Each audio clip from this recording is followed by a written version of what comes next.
14 साल का Jewish immigrant लड़का, जिसके पास ना तो कोई डिग्री है ना ही कोई जान पहचान, पिता की मौत के बाद अपनी मां को छोड़कर अकेला 7 समंदर पार अमेरिका पहुंचता है। और फिर क्या करता है? सिर्फ उन फलों को बेचकर जिन्हें बड़े व्यापारी सड़ा हुआ समझकर फेंक देते थे, एक ऐसा एम्पायर खड़ा कर देता है जो आगे चलकर सरकारों की कुर्सियां तक हिला देता है। आज के इस एनालिसिस में हम डिकोड करेंगे सैम ज़ुमुराई की इसी इनक्रेडिबल कहानी को। एक ऐसा सफल जो रिजेक्टेड फलों से शुरू होता है और पूरे सेंट्रल अमेरिका के फ्यूचर को कंट्रोल करने तक पहुंच जाता है। अब सबसे बड़ा सवाल यह है कि आखिर 14 साल का एक लड़का जिसे ठीक से इंग्लिश तक नहीं आती, वो ये सब कर कैसे लेता है। कहानी शुरू होती है 1877 के वेस्टर्न रशिया में। एक गरीब किसान के घर सैम का जन्म हुआ। जब वो सिर्फ 10 साल का था, उसके पिता का देहांत हो गया। सर्वाइवल अब रोज की जंग बन चुका था।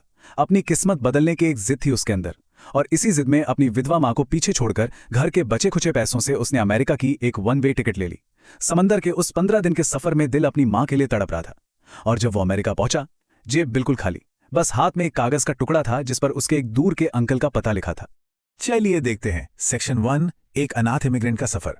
अमेरिका की उस अनजान दुनिया में सैम ने जैसे तैसे अपने अंकल को ढूंढ तो लिया, जो एक छोटी सी ग्रोसरी स्टोर चलाते थे। रहने का ठिकाना तो मिल गया, लेकिन सरवाइव करने के लिए सैम ने छोटी मोटी दुकानों में और वेयरहाउसेज में झाड़ू लगाने से लेकर डोर टू डोर डिलीवरी तक हर वो काम किया जो उसे मिल सकता था।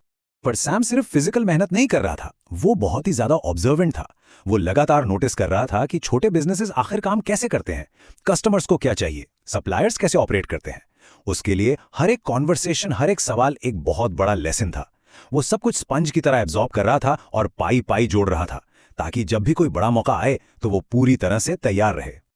और यहीं से हम आते हैं सेक्शन 2 पर, वेस्ट में एक बड़ी अपॉर्चुनिटी। साल 1893, सैम अब 16 साल का हो चुका था। उसे ये समझ आ गया था कि इन छोटे मोटे कामों से कुछ बड़ा नहीं होने वाला। असली पैसा तो उन शोर शराबे वाले केओटिक पोर्ट्स पर है, जहां लाखों डॉलर्स का माल रोज आता है।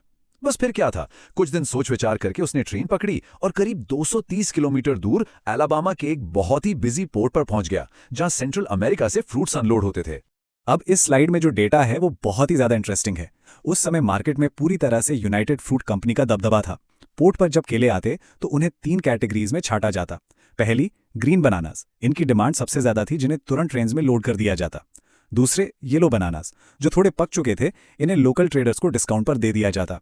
और तीसरी कैटेगरी थी स्पॉटेड बनानास, यानी वो केले जिन पर थोड़े दाग आ गए थे। यूनाइटेड फ्रूट कंपनी के लिए ये सिर्फ कचरा थे और इन्हें सड़ने के लिए फेंक दिया जाता था। कंपनी का करीब 15% स्टॉक ऐसे ही वेस्ट हो रहा था।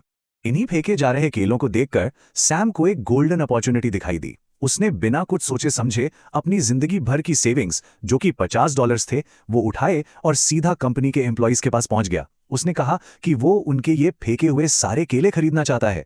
कंपनी के लोग एकदम हैरान रह गए। उन्हें लगा ये पागलपन है, लेकिन उनके लिए तो ये फ्री का पैसा था, इसलिए उन्होंने डील पक्की कर ली। जरा सोचिए इस रिस्क के स्केल के बारे में। सैम ने अपने $50 दांव पर लगा दिए थे। अगर हम इसे आज के हिसाब से देखें तो ये करीब $5340 के बराबर है।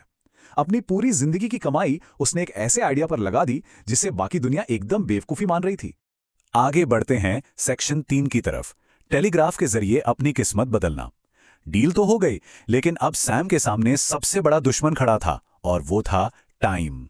उसके केले बहुत तेजी से पक रहे थे और उन्हें जल्द से जल्द बेचना बिल्कुल क्रिटिकल था। सिचुएशन की ग्रेविटी को समझिए। सैम ने अपना सारा माल ट्रेन में लोड करवा दिया, पर यह ट्रेन इतनी ज्यादा स्लो थी कि क्या बताएं।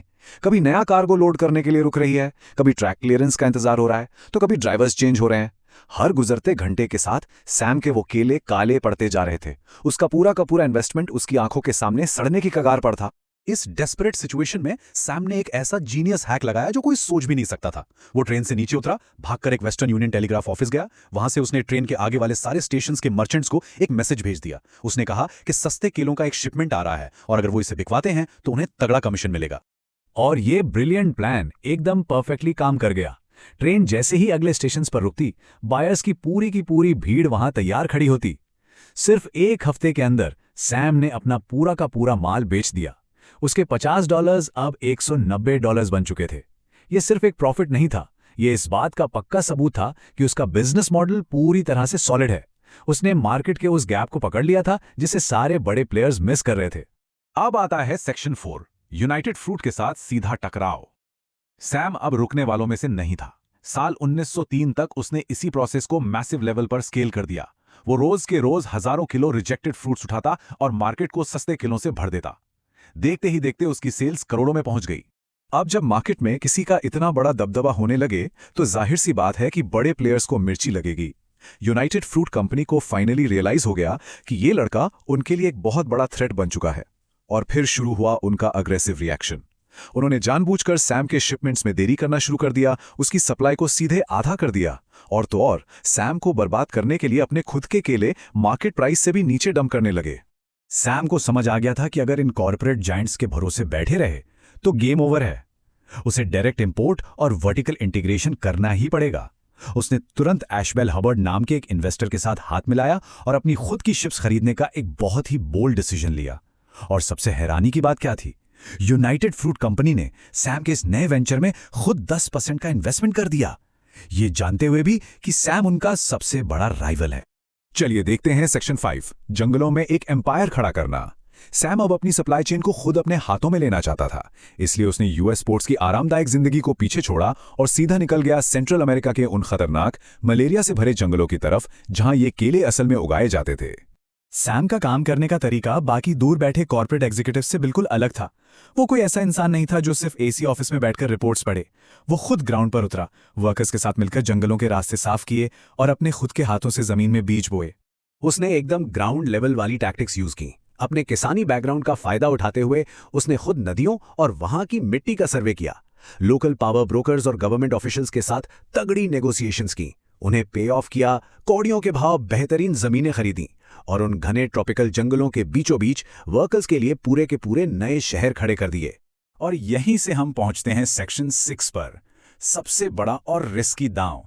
सैम का बिजनेस मॉडल तेजी से दौड़ रहा था और उसे और ज्यादा जमीनें चाहिए थी, लेकिन यहां एक बहुत बड़ी प्रॉब्लम आ गई। उसका पार्टनर अब और रिस्क नहीं लेना चाहता था। वो चाहता था कि पहले पुराने कर्जे चुकाए जाएं। तो क्रूशियल पॉइंट ये है कि सैम पहले से ही कितने भयानक रिस्क के बीच काम कर रहा था। भारी बैंक कर्ज तो था ही, इसके अलावा जंगलों में अचानक आने वाली बाढ़, कभी भी पड़ने वाला भयंकर सूखा और पूरी फसल को रातों रात तबाह करने वाले कीड़े, ये सारे ऑपरेशनल रिस्क उसके सिर पर तलवार की तरह लटक रहे थे। और इसी बीच उसने अपना सबसे एग्रेसिव कदम उठाया। अपने पार्टनर को कंपनी से पूरी तरह बाहर करने के लिए सैम ने अंडरवर्ल्ड से एक लोन लिया और उस लोन का इंटरेस्ट रेट सुनकर होश उड़ जाएंगे, पूरे 50%। ये एक ऐसा रिस्क था जो अच्छे अच्छों को पसीने ला दे। इस मैसिव कर्ज के बाद कंपनी का ओनरशिप स्ट्रक्चर पूरी तरह से बदल गया। सैम के पास अब 90% ओनरशिप थी और बाकी 10% यूनाइटेड फ्रूट कंपनी के पास। अब सैम के पास एब्सोल्यूट डिसीजन मेकिंग पावर थी, लेकिन उसकी पूरी जिंदगी इस एक अकेले दांव पर लगी हुई थी। दांव अब इतने ऊंचे थे कि पीछे हटने का कोई रास्ता नहीं था। ये एक ऐसा एम्पायर था जो या तो उसकी इसी एम्बिशन और जिद के दम पर दुनिया पर राज करने वाला था, या फिर इन भयानक कर्जों के बोझ तले हमेशा के लिए मिट्टी में मिलने वाला था। तो अब सबसे बड़ा सवाल यही रह जाता है, रिजेक्ट हुए फलों को बेचने से शुरू हुआ ये सफर आखिर कैसे इस मुकाम तक पहुंचता है कि वो सरकारों को डिक्टेट करने लगे? कैसे वो तख्तापलट यानी कूस को ऑर्केस्ट्रेट करता है और कैसे पूरे एक कॉन्टिनेंट के पावर स्ट्रक्चर को ही बदल के रख देता है? इस अंडरवर्ल्ड और पॉलिटिकल ड्रामे के आगे के हिस्से को हम डिकोड करेंगे अपने अगले एनालिसिस में।